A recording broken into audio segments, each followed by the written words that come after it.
Hi, you guys. Welcome to today's live. My name is Monashee, and I'm your host. I am a photo consultant. I help photographers see the work when they can't because they're too close to it. So I build portfolios and help consulting on those kinds of things. Today is really exciting because we have a special guest, Freda Scott, who I will introduce in a moment. She's standing by in the wings, and we're going to be talking about how to get a photo rep. So do me a favor and introduce yourself when you get here. Tell me a little bit about who you are, and let us know that you're here. Even just a simple hi is cool. Let me know if there are any technical difficulties before we get going. So if you can't hear me properly or if you can't see anything, let me know. I'm going to give a few seconds for people to pop on so you don't miss out on anything, but you can also catch the replay later as well. And also, I created a free download if you want to grab the Rep Prep checklist. It gives you all the information you need to prepare to get a rep. So if you are watching this, the place to make your comments is over in the commercial photography roadmap group, and then we'll have conversation in both places, hopefully. Okay, so I am going to introduce our guest today. One second. So Freda Scott is a San Francisco-based artist rep. She has a roster of 11 photographers, 3 illustrators, 1 retoucher, and 1 copywriter. And Freda has been involved in the commercial photography world for a long time. She got started as a stylist and then transitioned into being a rep. Because photographers just kept approaching her for it. She's an awesome woman, and I've had the pleasure of working with her in the past when I was working with a photographer that she represented ages ago. And I think she's going to bring so much value and such a good conversation to the table today. So here, I'm going to bring her up. Give me 1 second. Here we go. And okay, why can't I add her? Hold on. There we go. Okay. Okay, here she comes.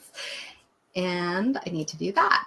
Okay, so here we have Freda. I don't know if you could hear the introduction, Freda, but yep, I heard it. Okay, awesome. All good.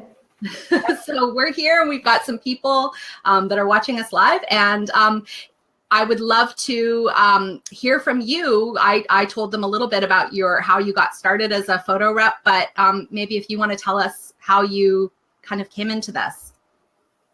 Well, I was working with several photographers around San Francisco, and because I knew people in the ad agencies and was getting hired both by the ad agencies and by photographers, photographers started saying, well, why don't you carry my book when you go into those agencies?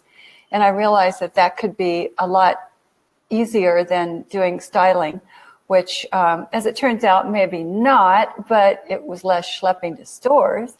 Mm-hmm. And so I really liked it. It turned out to be a really good fit for me. I love doing the calling. I can do cold calling, and it doesn't bother me one bit. And I like getting to know people. I like being a matchmaker. And I like seeing people's careers go farther. It's sort of like raising a big family, and that's very sweet and rewarding. I like doing estimates. I like negotiating. I've done some kind of advanced training on negotiating, so through the years it's gotten easier and easier. Mm-hmm. And I like going around to see people. This is a new phase of my career that I've been cultivating the last couple of years, and going to different cities, not different countries yet, but different cities, is really fun because I have seen the changes in the ad agencies. It's vast from 10 years ago. Oh, and yeah. I wish every photographer could get an inside look at the agencies and know, or design firms or companies, and know kind of how they work so it's not so frustrating for them. Yeah, that's great. And I love what you said, like how you described what you do, like the family aspect of it, and that part of it is so great. And I know that about you. One of the things that I would love for you to talk about, I have a few questions, well, quite a few, but we'll see what we can get to, is we're kind of talking today about how somebody would go about getting a rep. So we'll kind of get to that. But at this point, what does a rep do? So people understand what, I know that it's different from rep to rep. Some reps will do some things and some reps won't. So from your perspective, what does a rep do for photographers? Well, the first thing is to promote very loyally a photographer and grow their career. That's number one. Second would be, I think, working hand in hand in learning what is the right market for a photographer and getting the photographer into that market, making sure that they are making more money than they did before. Of course, that's what I think every photographer wants from a rep. And expanding, helping them with inspiration and expanding their look and styles also is very important, because I've seen it through the years with certain photographers that get bored with what they're doing. And I think they get a little antsy and caged in and go on to other things, fine art or real estate or whatever. So it's very important, I find, to really be close to that creative process with a photographer. And then, also it's, both of us are learning about negotiating and some of the finer points of how do these companies really work? How do you stay in their good graces? Do you want to stay in their good graces? Some of them are just complete assholes and we don't really care, frankly. Mm-hmm. But how do you find the right clients and keep them coming back so that you have a nice basket full of people and then always adding a few. Mm-hmm. Another thing I think is really important these days is how do we reach out to new people in terms of like social marketing and Google. I get a lot of requests off of Google. About 10% of them are real clients. But it's an interesting topic, and we all have to really look at this seriously. Mm-hmm. Yeah. I actually, I find that just from kind of seeing the different types of photographers that are out there, commercial photographers, I don't know that they're using social media to their greatest advantage. Right. Is that something that you are encouraging, or do you take care of that for a lot of your photographers, or do they do that? I used to take care of it for the photographers, and I got kind of tired of it. So I hired a designer and a writer to mm-hmm. help us out. And it kind of got things kickstarted with my photographers. It made them start thinking. Also, we started doing a conference, just like you and I are doing, with mm-hmm. all of the photographers once a month, and it made people start thinking about what could be done. And what we came to was a schedule. If you go on to Freda Scott Creative on Instagram, it's set up so that it revolves every day. 2 or 3 people post a photo or an illustration and a little comment about what they're doing. And I'm finding that that's growing. And it mm-hmm. means it takes it out of my hands to look up and think of the idea. So that is a big help. And I think it creates more inspiration and conversation amongst the artists too. Mm-hmm. So yeah, that's community. A really good thing. I find that not that many, I follow probably way too many photographers on Instagram, but I find that they're not very regular and they're not using it really to their best advantage in general. Mm-hmm.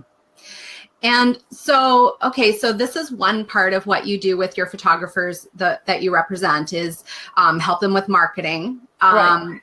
You go out and present their portfolios. Right. And we actually use books.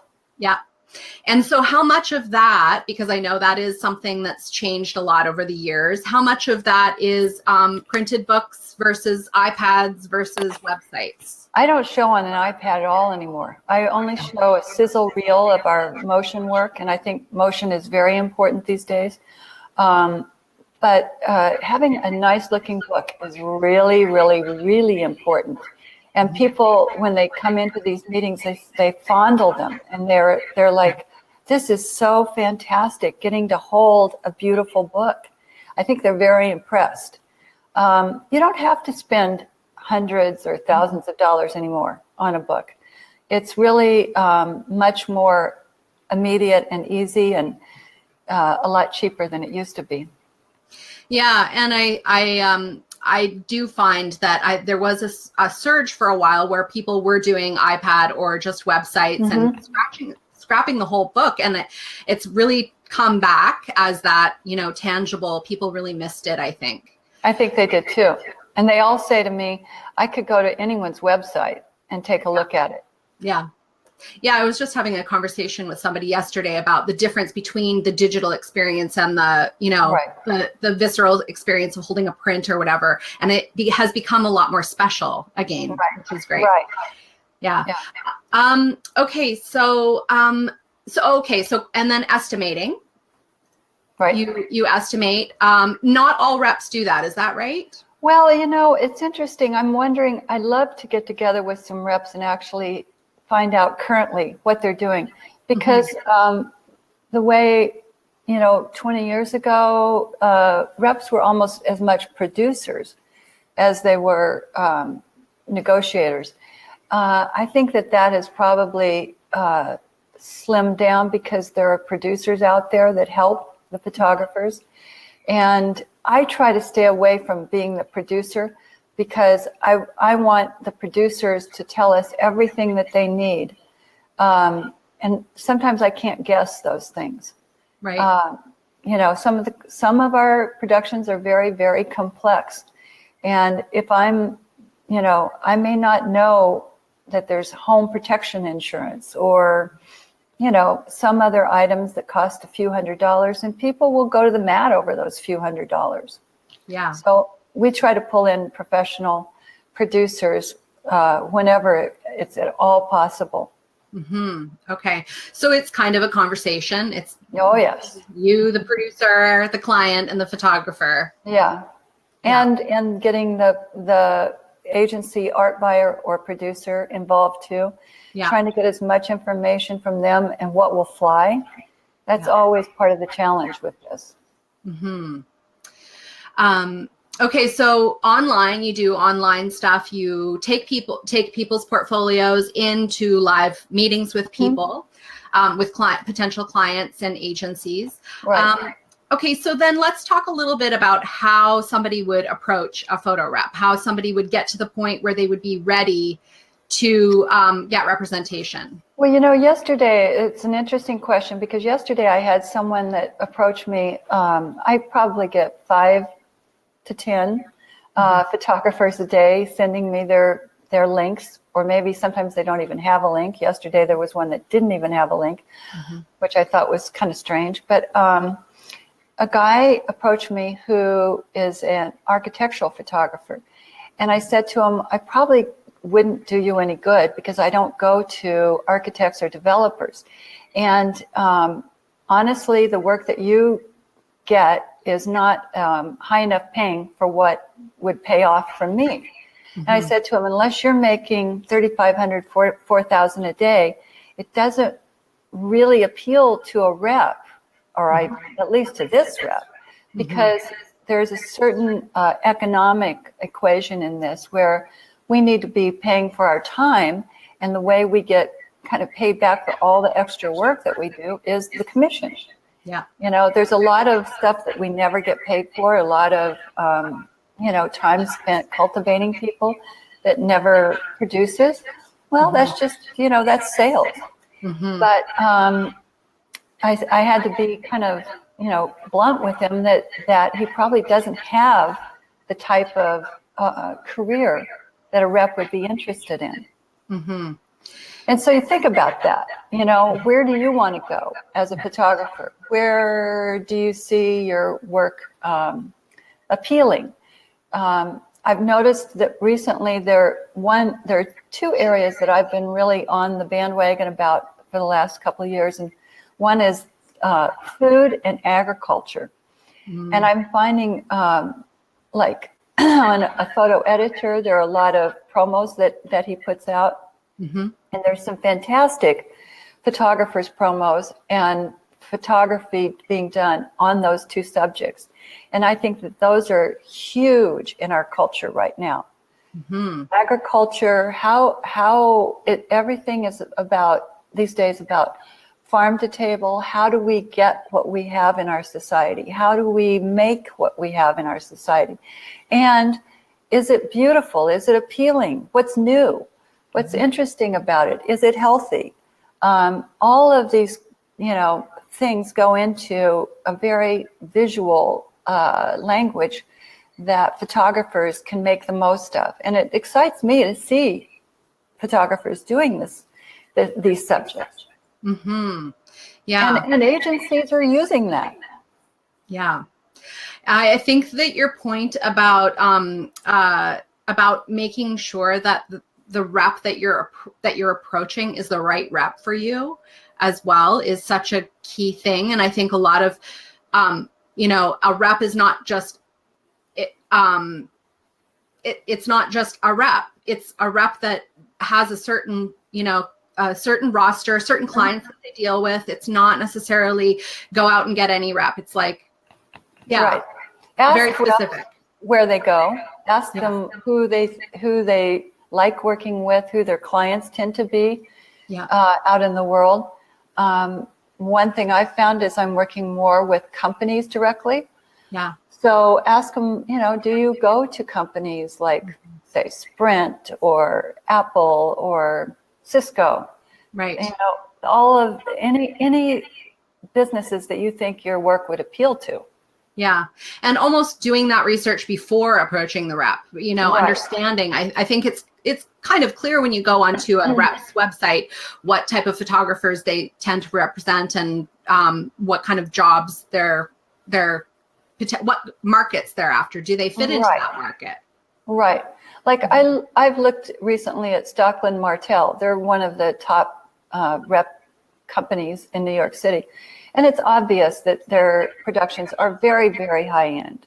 I would say everything, you know, they're not about beginning photographers. Everything they do has to be a production over $100,000. So, you know, they're not exactly the place to start. Yeah.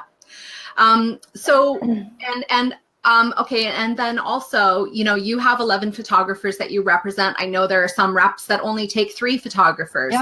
And then some that are big agencies that take a lot. So what is how do reps decide how many they're going to take and if they're going to take somebody new on? Well, I've always wondered how different reps decide that.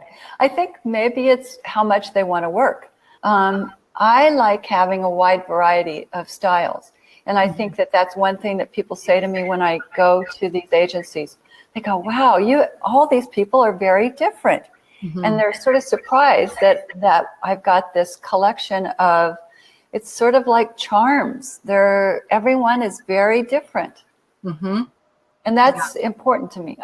It's for my own entertainment and fickleness.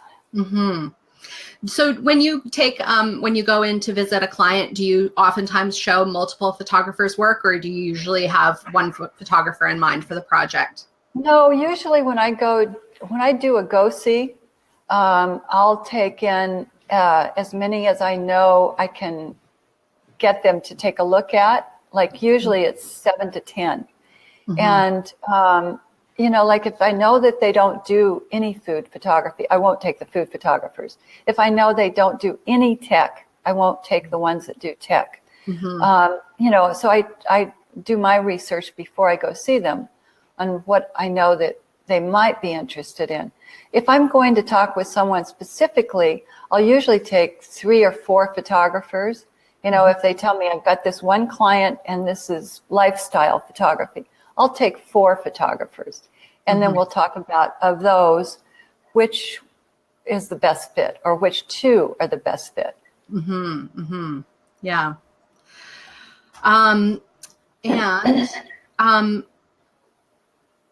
So we kind of talked about, okay, so obviously somebody needs a website when they come to you, when they're going to approach you. Right. You need to be able to see their work.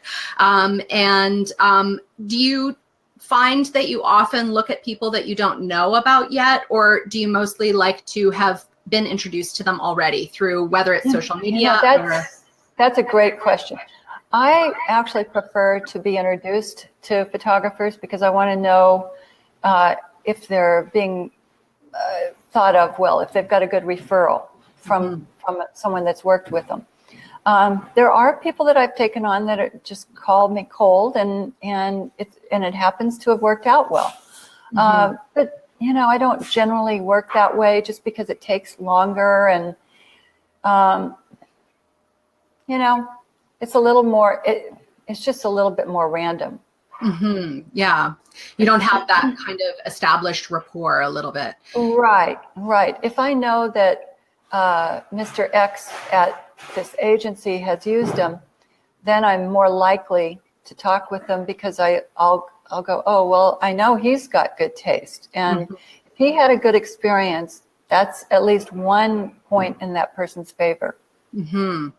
Yeah. So really so mostly you would say referrals from agencies, from art buyers and stuff like that. Art buyers or art directors or designers. And so that there's that community of people that talk and understand and know who the players are. Exactly. And know kind of like what might be a good match. There are matchmakers out there too. Yeah. Oh, I loved that. I forgot to mention that. I loved how you described yourself as a matchmaker. It's perfect. Yeah. It's sort of a Yenta thing. Yeah. I'm just going to check here because it sounds like, so we've got a few people. Oh, they're running late, that kind of thing, but they're here. There are a few people in here. What? Okay, so kind of on that vein, what should a photographer do to capture a rep's attention? Like, do you find that you ever watch people on social media and kind of like get to know them through that medium, or? Yeah, I do. I've heard about different photographers, and then I watch them on social media, and that makes a difference. Anything that photographers do to show that they're active and ambitious out there helps their case with a rep. Yeah. Passivity this is not the industry or the business to be in if you're passive. It just doesn't work. Yeah.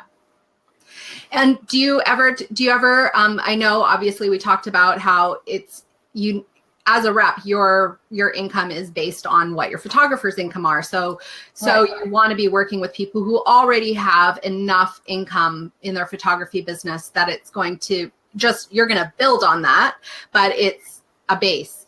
Yeah. I usually tell people that it doesn't really show up for about 6 months. Yeah. It takes a little while. Sometimes it happens right away. But I would say in general, it takes 6 months to start seeing the benefits of having a rep. So I'm really kind of shy about taking on someone that doesn't have very much work or is desperate, because then it puts a lot of pressure on me. Right. And it's like, I'm not the savior to a rep. To a photographer. I am like a business person working with a photographer. So we're building. Yeah. and if they have house accounts, that's fine with me. Although I have had a couple of situations where photographers would continually take on too many cookbooks, and those can be long projects, and then I can't get work in. So then why am I repping? Right. So there's there's a lot of factors to consider about where a person's career has been and where they might go with me. And so when you're getting started with a photographer and you've decided you want to work together, what kind of process do you go through at that point? Because there's kind of like a getting to know each other stage and a building up, kind of getting on the same wavelength with their branding and all of that stuff. What part do you play? Well, usually I tell them kind of what my ground rules are about promotion and marketing and how I work. And I tell them that, I need them to get up on my website, and we have this designer that does the website, and we have to pay him. And that he has a certain convention that he likes things tagged in. And I like to find out what they've done for promotion and then what I like to do for promotion, or how I would see it going forward, and work on an agreement with them. Like, is it going to be 2 mailers a year? Is it going to be 4 mailers a year? Are you going to do the workbook? Are you going to do Wonderful Machine? Or, what are the different venues that we're going to work on together? And also I give them my contract, which is a pretty standard contract that was from APA ages ago. And if they have any problems at all, any questions, we talk it over and change the wording or whatever, but that's very rare. And then we just talk about what are we going to do to get started. And I forgot to mention that I also do a blog, and any of you people can join my blog if you want. It comes out 3 times a month, and my writer and my designer help me with that. And they do kind of a round robin with my artists. It's every week it's about someone different, and it's short and sweet. I usually send it out to about 2,000 people that I know well. And we actually do get work from doing that. We actually do get work from Instagram too. So, all of this stuff works. It's a conglomeration of energy, I think. Yeah, definitely. And as you've seen, we've seen a big transition over the last few years in how photography works, how estimating works, what kinds of jobs there are. I mean, I know there are a lot more requests for libraries of images and things like that. You've really been through a lot of that. And how have you adapted as those changes have taken place? You just tap dance as fast as you can. I listen to people. I ask so many questions at the companies and the agencies. It's truly remarkable when they open up and give us information about how they're choosing the people and how they like to work. And that's how I start a lot of the conversations, is how do you like to work? We are good producers. We love producing, but how do you like to work? And you can get a lot from people, and you can figure out who you really do want to work with and who you don't want to work with. I find that these days there are more and more young companies, startups, that say to me, oh, well, we'll handle the producing. I've worked at Starbucks and I've worked at Apple, and I know about models, and I used to be a hair and makeup person a long time ago, and it can go on and on and on. And sometimes it works well, and sometimes I let them take the lead and let them not find how it's not as easy as they thought it was going to be. Right. Well, that's good that it's like a learning process, and letting them have that experience of maybe I'm not. I make sure that my photographers are covered, but when they find that it's the scheduling of shoots that is the most difficult, then they know what the value is in having a good crew. Yeah. That's great. And it costs. Pardon me? And it costs. It's not free. Mistakes, you mean? Yeah, well, having a good crew actually costs money. You can't just produce these things for, no money at all. Yeah. Yeah. And it is so much of it is that like dance that all of the components need to work together. And a lot of the times, I mean, from my experience, that's why a lot of crews work together the same, like a lot over and over again, because they just know how to do that dance together. Reps work with the same producers, all that. Right. The language, they can shortcut with each other. Yeah.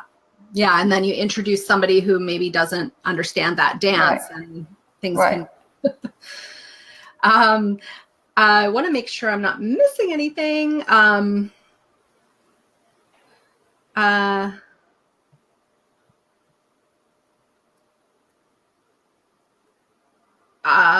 kind of talked about how to match, like how do you match photographers with clients?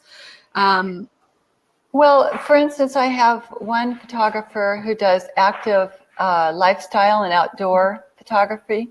That's his main focus. I have a couple of other photographers that do some of that too, but I'm really busy with him going to see people that are the outdoor clothing and equipment people.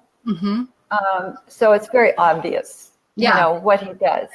I mean, but also he does a lot of work for the agencies that have Subaru and, you know, some active lifestyle accounts, you know, that are just general lifestyle. Yeah. And what is your experience right now with how important it is for a photographer to have a really clear niche as opposed to being, you know, it's more very important. style? Yeah. It's really important. I don't know how to always express that to photographers, but it's something that I just see over and over every day. People get what you do within 10 seconds. And if they don't get what you do within 10 seconds, you're kind of pushed off to the side. You're kind of like, well, maybe I'll look closer later. And then who knows if you ever do get looked at. And it's not so much that you have to just be a food photographer or just a lifestyle photographer, but it has to be clear what the style is. Yeah. It has to, you have to communicate as clearly as what those people are doing at their jobs to grab the public. And would you say that that's something that you also take into consideration when you're looking at potential photographers? Oh, definitely. Because some people actually understand it and some people don't. Yeah. Yeah. I'm just going to check. Some people have asked some questions. Okay. As someone who has worked with a local, Meredith asks, as someone who has worked with a local to regional lifestyle magazines and corporation and one byline in Newsweek, I would love to gain national clients, but worry I'm seen as small fish. Besides honing my craft and maintaining a solid reputation, any suggestions?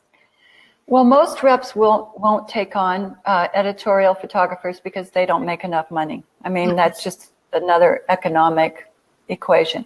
But to get better known, then I think that what a photographer needs to do is play up the best of your photography, whatever that style is that you've done for editorial, and make it appealing to bigger clients.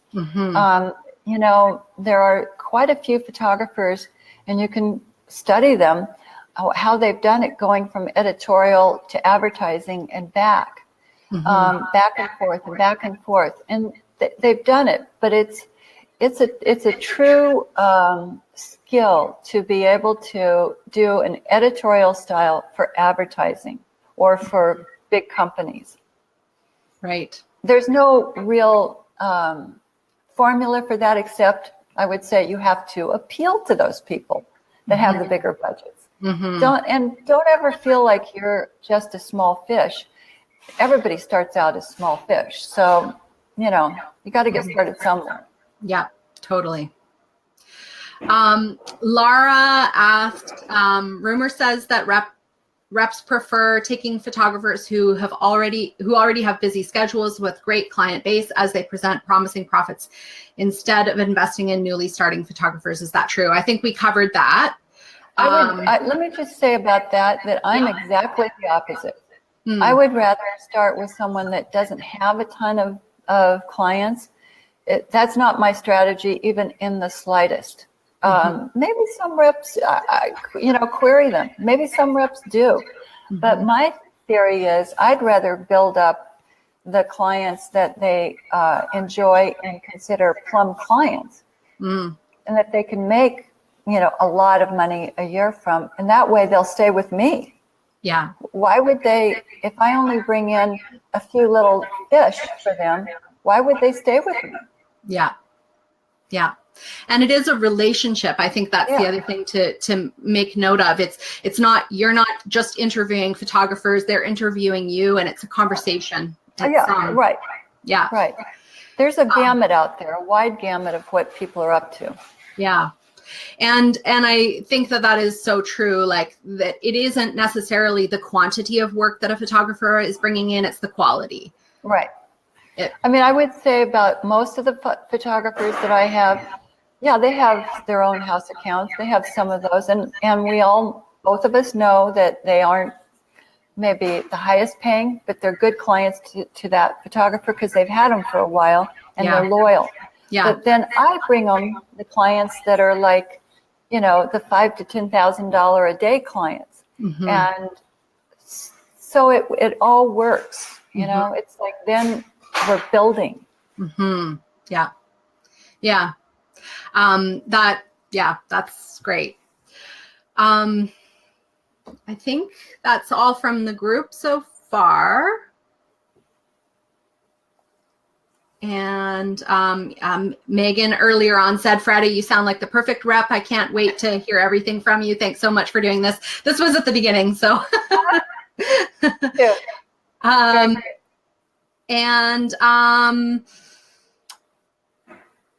Makes a smooth. Okay, what makes a smooth experience with a rep and a bumpy experience? God, that's a great question.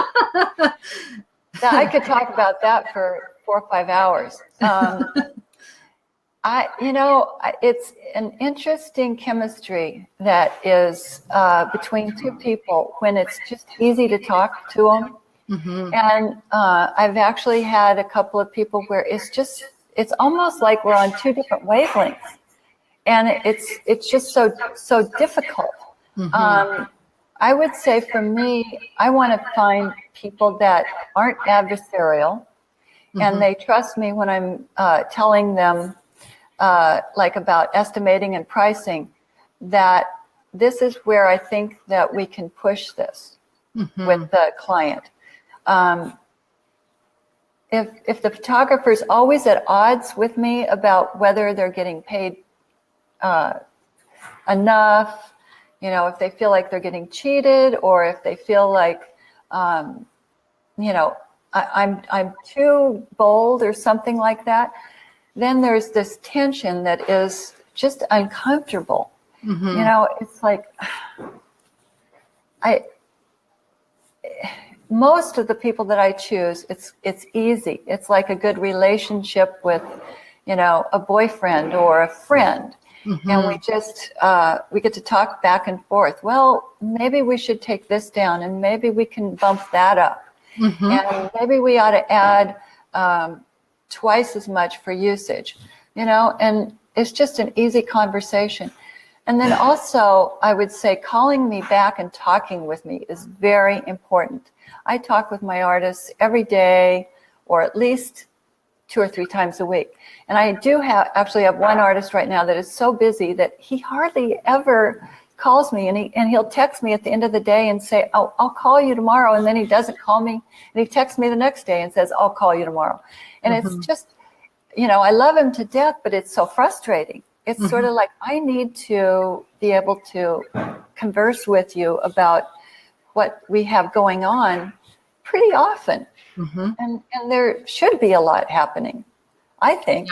It's an active business. It's not like sitting around. If you as a photographer are sitting there wondering what your rep is, well, call them and talk to them and say, okay, I want to get involved with you. What are you doing? How can I help?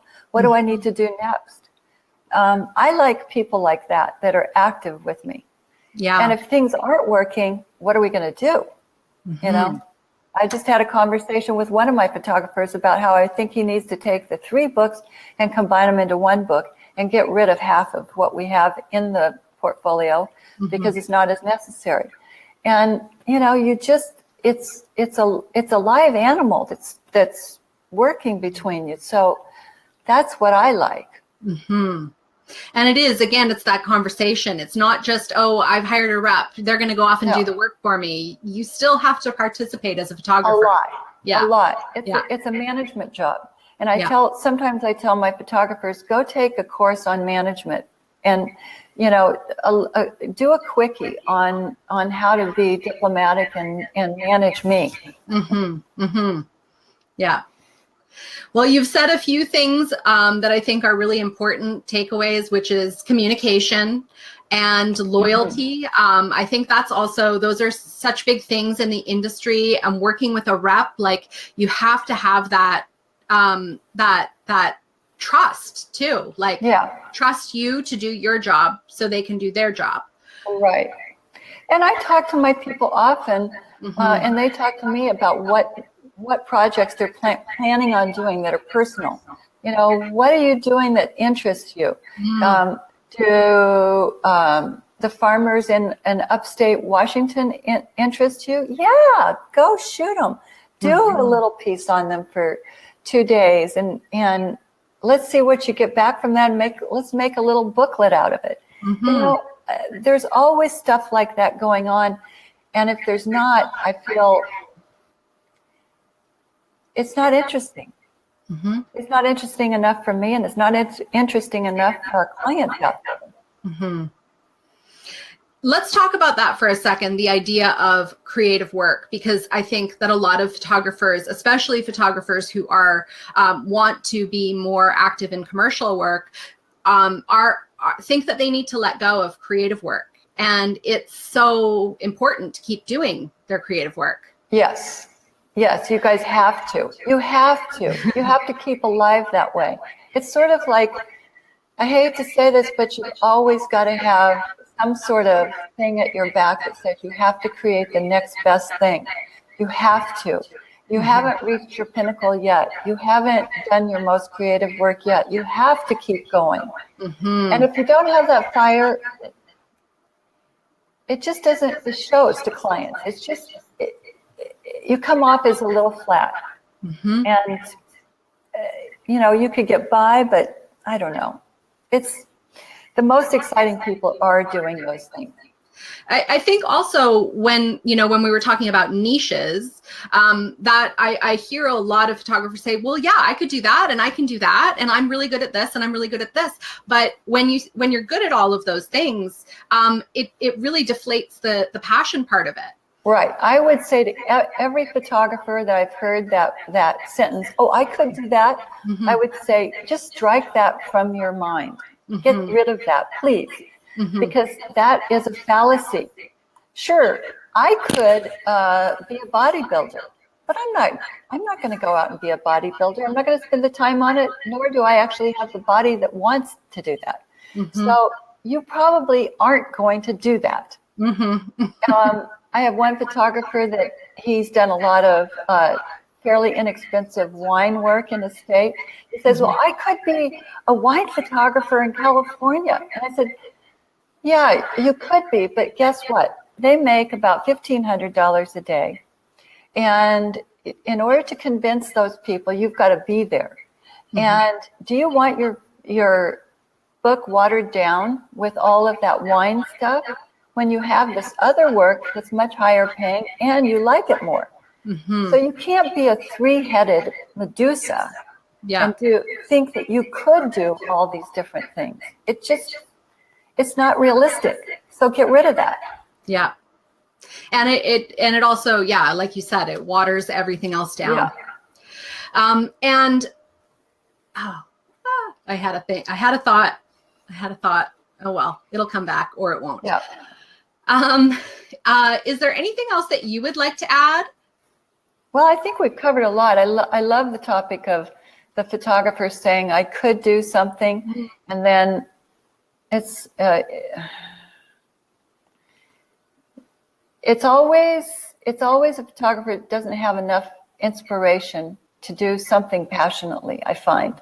Mm-hmm. And I say to them, find one thing that you're totally passionate about and explore it. Explore it so creatively. Do all as far as you can take it. Yeah. And commit to it. And commit to it, and then look at that work. Yeah. All the other stuff is kind of nice to have in the background, and it's good experience. But to really turn on a group of buyers, you've got to be that passionate. I know that you come from like an art. You are very interested in the arts in general. You go to a lot of shows and stuff like that. How much of I work with a few photographers who are kind of like their work is commercially viable, but they're also coming from a fine art place. And I know that creative work on people's websites and portfolios is what often gets them the job. But how much of that is translatable? Like from your experience? That's a very interesting question too. I always encourage people that are interested in fine art photography to show some of that, because I'm interested in how that translates to the agencies or companies. And I find that if it's done well, if it's melded well with the other work, it does translate. And they almost always, the buyers say to me, I love seeing personal work because this is the most inspired of the person's portfolio. Yeah. And they always pick that out. I've always thought that photographers could actually have like pen names, have an alter ego, and have, like say their name is John Smith, then be Juana Smith for their fine art photography. And just see what happens. If you want to be both fine art and be commercial. I've never been able to talk someone into doing this, but it's a what if. What would happen if they got to do both separately? And truthfully, when I first got interested in commercial photography, Ansel Adams had a lot of assistants that were out there who he had talked them into doing both fine art and commercial photography because he did it. He used to be hired by the state of California and Washington, all kinds of people. He worked for Clorox, for God's sakes. And I actually have an old photo that Ansel Adams did up at Yosemite for Clorox. Oh, wow. And, it kind of died back in the 90s and the 2000s because everybody got more slick. But I'm encouraging people to go back to your fine art roots if you have that in your background, because for God's sakes, that's what a lot of people reference in a lot of ads and a lot of creative work that we see. They reference Walker Evans. They reference Diane Arbus. I mean, there's a lot of that happening where if you know the art history, you know that that's where the art director and the creative team got their thinking. And if they know that you're into that too, and you have a good take on it, well, I mean, that's a winning combo. Yeah. And I have photographers too that are into like photojournalism. Yeah. And that's another aspect of fine art photography that is very appealing these days.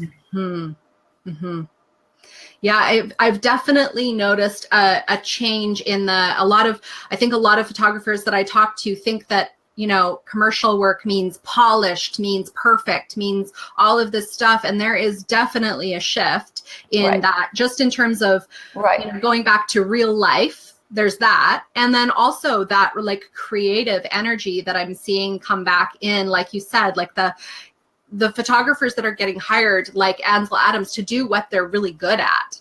Right. Yeah. Right. Yeah, I love it.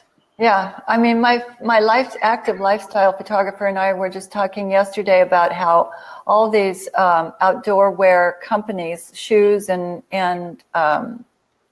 clothing companies are doing the I'm on a camping trip with my girlfriend type of stories.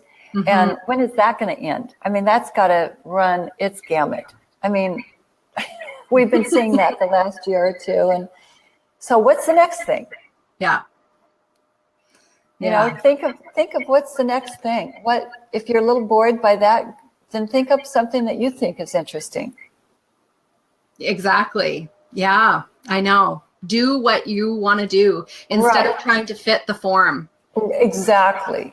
Don't try to fit their peg. I mean, there are certain things, sure. A book has to look well put together and well edited. And it does have to look like you're mostly a professional.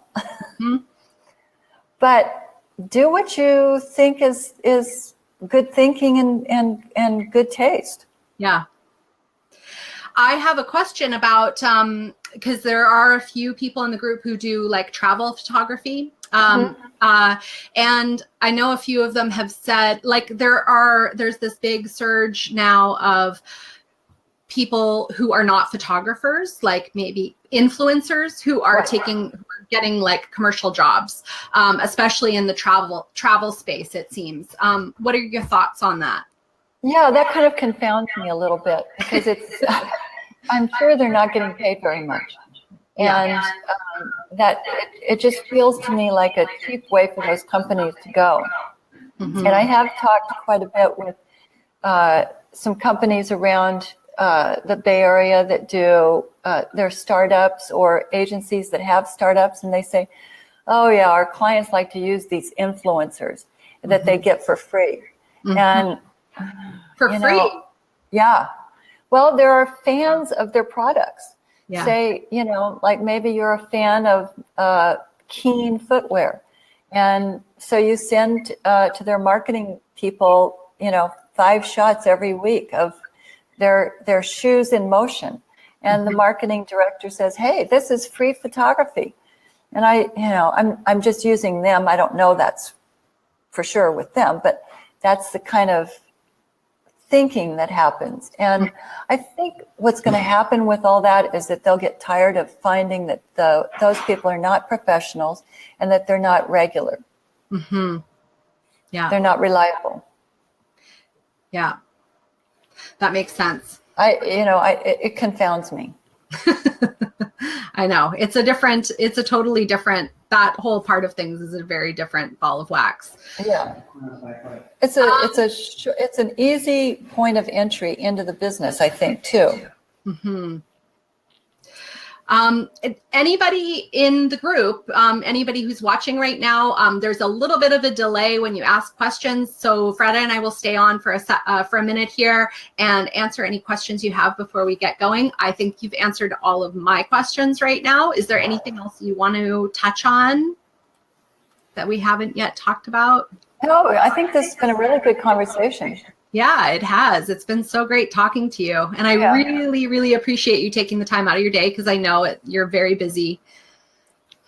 I'm happy to do a little bit of pro bono work for keeping the industry up, keeping the industry at a higher level. Yeah. Giving some information, that's easy for me. Yeah, well, it's been really great. Meredith says, thank you both so much. It's clear you're passionate about your work. Yeah. Okay, well, if anybody has any questions after we end the broadcast, then please feel free to ask them. I'll hop on and answer questions later on. And if you're just catching the replay as well, just feel free to ask your questions and then I'll pop in and do my best to answer them. If you didn't grab the checklist, I have the prep checklist down up. I'll leave it up in the comments or in the main section for you to grab if you want that. And thank you, Freda, so much for being here. Well, thank you for being such a professional. It's great to talk with someone that knows all this stuff. Yeah, it's been really great. Yeah. Okay, well, I think that's Talk it. to you So I'm later. going to hop off. Bye, Yeah, Freda. Thank bye-bye. you.